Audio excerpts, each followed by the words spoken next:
নরকের শাস্তির গল্পটা শুনলে তোমার শির দাঁড়াবে, শীতল স্রোত বয়ে যাবে। এটা এমন এক শাস্তি যা সাধারণ কোনো আগুনের বা কষ্টের মধ্যে সীমাবদ্ধ নয়। এ নরকটা ছিল রূপান্তরের নরক নামে পরিচিত।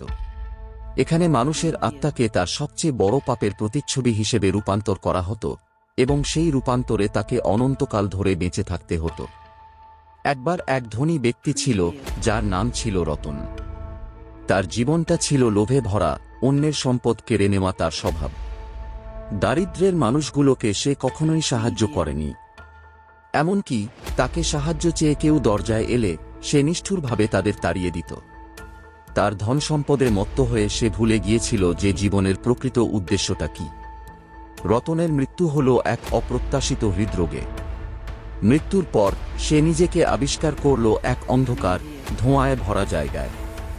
তার সামনে দাঁড়াল এক রহস্যময় আত্মা, যার মুখে কোনো চেহারা ছিল না, শুধু গভীর দুটি চোখ। সেই আত্মা বলল, তুমি এখানে এসেছ কারণ তুমি লোভী ছিলে। নরকের এই অংশে তোমার শাস্তি হবে সেই লোভের প্রতিচ্ছবি। রতন বুঝে উঠতে পারার আগেই তার শরীর পরিবর্তন হতে শুরু করল। তার হাত দুটি ক্রমশ সোনার তৈরি হল, কিন্তু আশ্চর্যজনকভাবে সোনা ভারী হয়ে তার শরীরকে নিচের দিকে টেনে নিয়ে যেতে লাগল। সে দেখতে পেল যে চারপাশে ছড়িয়ে আছে অসংখ্য মূল্যবান ধন সম্পদ, কিন্তু সে কোনোভাবেই সেই ধনগুলো স্পর্শ করতে পারছে না।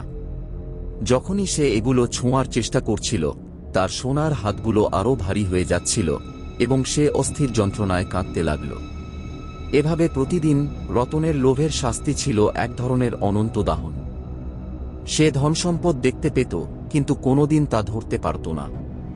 তার সোনার হাতের ওজন ক্রমাগত বাড়তে থাকত, তাকে মাটির গভীরে আরও ডুবিয়ে দিত। এই যন্ত্রণা থেকে মুক্তি পাওয়ার কোনো উপায় ছিল না। নরকের এই বিশেষ শাস্তির উদ্দেশ্য ছিল তাকে শেখানো যে লোভে শুধু ধ্বংস আসে, তৃপ্তি নয়। এভাবেই রতন অনন্তকাল ধরে তার পাপের ফল ভোগ করতে লাগল, আর প্রতিদিন নিজের লোভের কারণেই কষ্টে ভুগতে থাকল। For more interesting amazing videos, subscribe my channel. Please like and share, and of course comment below. And one more thing, be the king in animation world.